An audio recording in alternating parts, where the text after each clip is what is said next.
আশা করছি সবাই ভালো আছেন, সুস্থ আছেন। গতকাল রাতে আর দিনে আমি কেটিএম নিয়ে দুইটা ভিডিও করছি, বাট দিনে যেটা হয়েছে, দিনে বৃষ্টি শুরু হয়ে গেছিলো।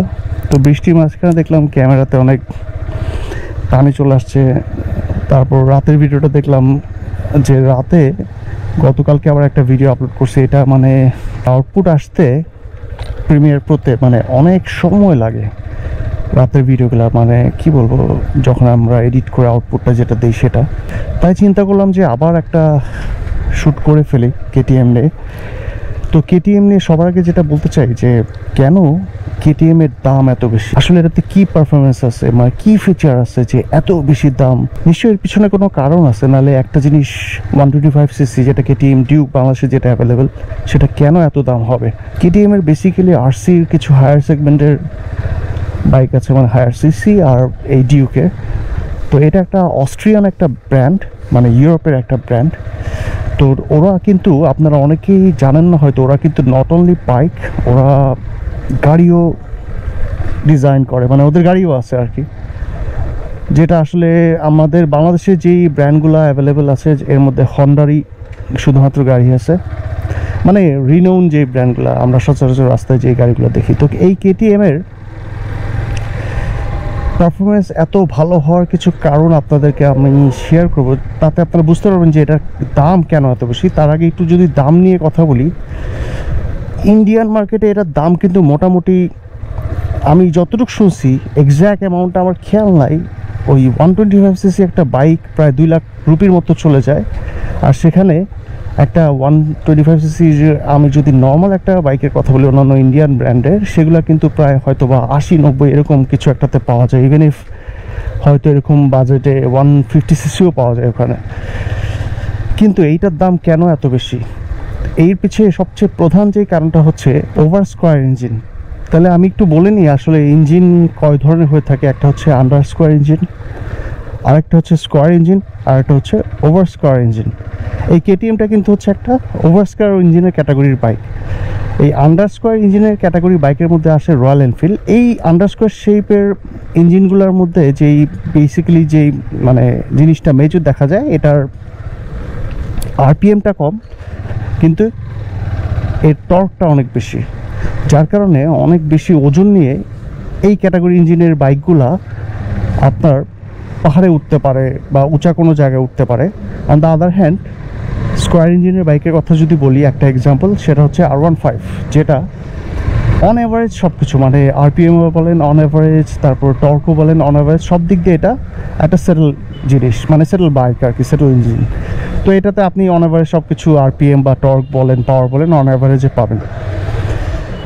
আর লাস্টলি এই কেটিএম যে ক্যাটাগরিতে পড়ে সেটা হচ্ছে over square engine. Over square ইঞ্জিনের বিশেষত হচ্ছে এটার আরপিএম অনেক হায়ার থাকে। যেমন 125 ডিউকের আরপিএমটা হচ্ছে 9259 পর্যন্ত এটা রিচ করে আর কি।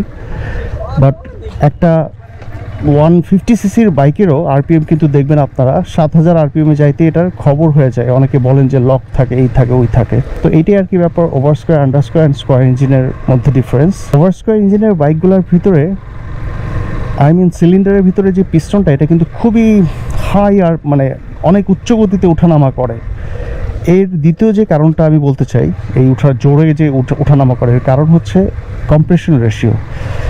কেটিএম 125cc-র এই বাইকটার কম্প্রেশন রেশিও একটা 125cc-র অন্যান্য যে বাইকগুলো আছে এগুলোর থেকে অনেক হায়ার, মানে যেটা প্রবাবলি 12:9। মানে নাম্বারগুলো তো আসলে যারা ব্লগ করেন অনেকে এগুলো স্টাডি করে আসেন, বাট বাইক চালানোর সময় অত কিছু খেয়াল রাখা যায় না। বাট আমি যেটা জানি 12:9 এরকমই একটা কিছু।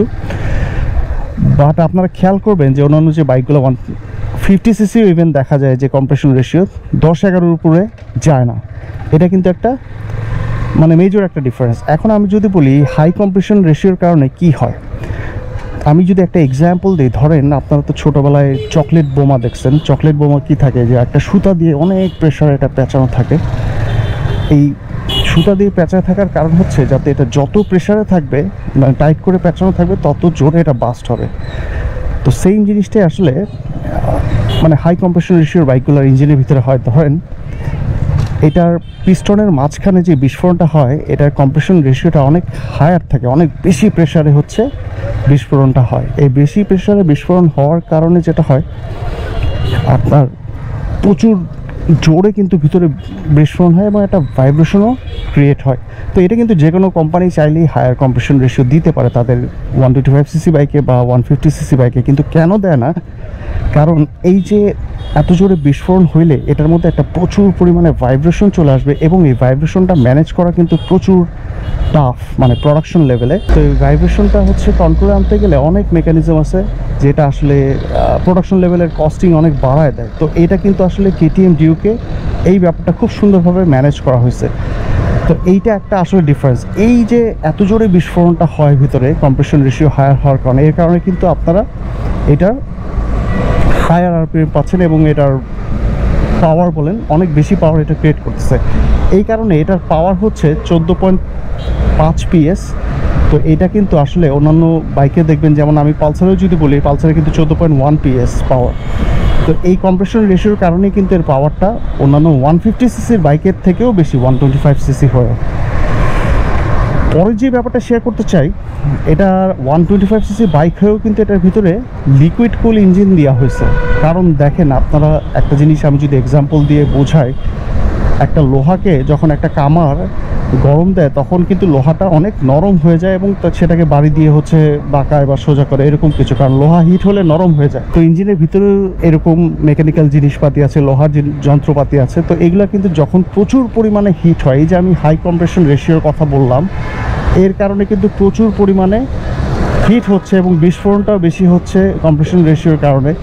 তাই এগুলো কিন্তু মানে বাঁকায় যাওয়ার একটা পসিবিলিটি থাকে। এই কারণেই এটার ভিতরে লিকুইড কুল সিস্টেম দেওয়া হয়েছে যাতে করে জিনিসগুলো বাঁকায় না যায়, কারণ এটার হিট হচ্ছে অনেক বেশি ভিতরে অন্যান্য 150cc বা 25cc 125cc বাইকগুলোর থেকে।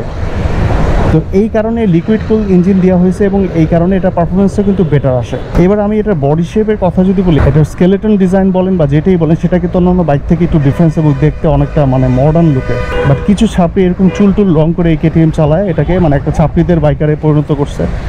এটা ব্যাপারটা কিন্তু এরকম না, মানে এটা একটা ইউরোপিয়ান ব্র্যান্ড এবং এটা কিন্তু একটা ব্র্যান্ড ভ্যালু আছে এবং বাইকটা কিন্তু অনেক ভালো। আমাদের দেশে কম দেখা যায় কারণ এটা রিসেল ভ্যালুটাও একটা ব্যাপার থাকে এবং পার্টসের অ্যাভেলেবিলিটিও একটা ব্যাপার থাকে। এর জন্য আমাদের দেশে এটা কম দেখা যায়, কারণ হয়তো বা আমাদের দেশে পার্টসের ওরকম অ্যাভেলেবল নাই যতটুকু আমি জানি। তো অ্যাট এ গ্ল্যান্স আমি যে কথাটা বলতে চাই সেটা একটাই, যে এই বাইকটার ভিতরে শুধু সিলিন্ডারের ভিতরে যেই পিস্টনটা দেওয়া হয়েছে, এই দেখেন কি অবস্থা পড়তে গেছিল, নাগালি পায় না, আবার MT-15 মারতেছে, জুতাই লাগে না, দেখছেন জুতাটাই দেখেন কোন জায়গায়। তো যাই হোক, যেটা বলছিলাম, এই কেটিএম বাইকটার ভিতরে শুধুমাত্র এই সিলিন্ডারের ভিতরে যে পিস্টনটা, এই পিস্টনটার সাইজই কিন্তু হচ্ছে 125cc একটা পিস্টনের সাইজ। এছাড়া এর বাকি যা জিনিস আছে সব কিছু একটা হায়ার সেগমেন্ট সিসির বাইকের মতো এবং মানে মডার্ন সব ফিচার্স এবং পারফরমেন্সের মধ্যে দিয়ে আছে। সো অনেকে আমরা মনে করি যে সিসি বেশি হলে আমার টান বেশি, মানে হায়ার সিসি মানে টান বেশি। ব্যাপারটা কিন্তু এরকম না, কারণ আপনারা জানেন যে রয়্যাল এনফিল্ডের সিসি কিন্তু অনেক বেশি হওয়া সত্ত্বেও এটা টান কিন্তু R15 থেকেও কম। কারণ এটা এখন একটা সময় মানুষ এগুলো ভাবতো যে সিসি বেশি হলে টান বেশি, বাট মানুষ এখন অনেক এডুকেটেড মানুষ, এখন অনেক কিছুই বুঝে যে সিসি বেশি হলেই আসলে টান বেশি হয় না। কেটিএমটাও হচ্ছে সেম, এটা কিন্তু একটা প্রিমিয়াম সেগমেন্টের বাইক। যদি মেনটেন করে চালান অনেকদিন লং লাস্টিং করবে, ইউরোপের ব্র্যান্ড যেহেতু। আর আপনারা জানেন যে ইউরোপের প্রত্যেকটা দেশেই কিন্তু মানে এরকম আমাদের ইয়ামাহা, আমি যেটা দেখছি ওদের বিএমডাব্লিউটা বেশি চলে এবং আমি কেটিএম প্যারিসেও দেখছি। তো এইটি আর কি, আশা করছি এখন আপনারা বুঝতে পারতেছেন যে আসলে কেন এই কেটিএমের দাম এত বেশি এবং এটা এত বেশি জনপ্রিয়, তারপরেও মানুষ কিনে না। এই না কেনার কারণটা হচ্ছে আমাদের দেশে এই পার্টসের অ্যাভেলেবিলিটি, আর এটার দামটাও কেন এত বেশি হলো এটাও আশা করছি আপনারা এখন বুঝতে পারছেন এই ডিফারেন্সগুলোর কারণে। আর লাস্টলি আরেকটা ব্যাপার আমি বলতে ভুলে গেছিলাম, এটা টপ স্পিড কিন্তু মোটামুটি 126-এর মতো, যেখানে একটা 150cc বাইকেও কিন্তু আপনি 126 টপ স্পিড পাইতে খবর হয়ে যায়। তো আমাদের দেশে ওভার স্কোয়ার ইঞ্জিনের একটা বাইকের মডেল আছে, সেটা হচ্ছে সুজুকি GSX। এইটার ইঞ্জিনটাও কিন্তু ওভার স্কোয়ার ইঞ্জিন এবং এটাতে হচ্ছে সেম কাজগুলাই হয়। ওভার স্কোয়ার ইঞ্জিনে কিন্তু মেইনলি কম্প্রেশন রেশিওটা অনেক হাই হয়ে থাকে। তো যাই হোক, আজকের ভিডিওটা এতটুকু ছিল। আমি মোটামুটি অফিসের দিকে চলে আসছি, ভিডিওটা এখানেই শেষ করছি। আশা করছি আমার ভিডিওগুলো আপনাদের ভালো লাগছে। Thank you so much for watching my videos.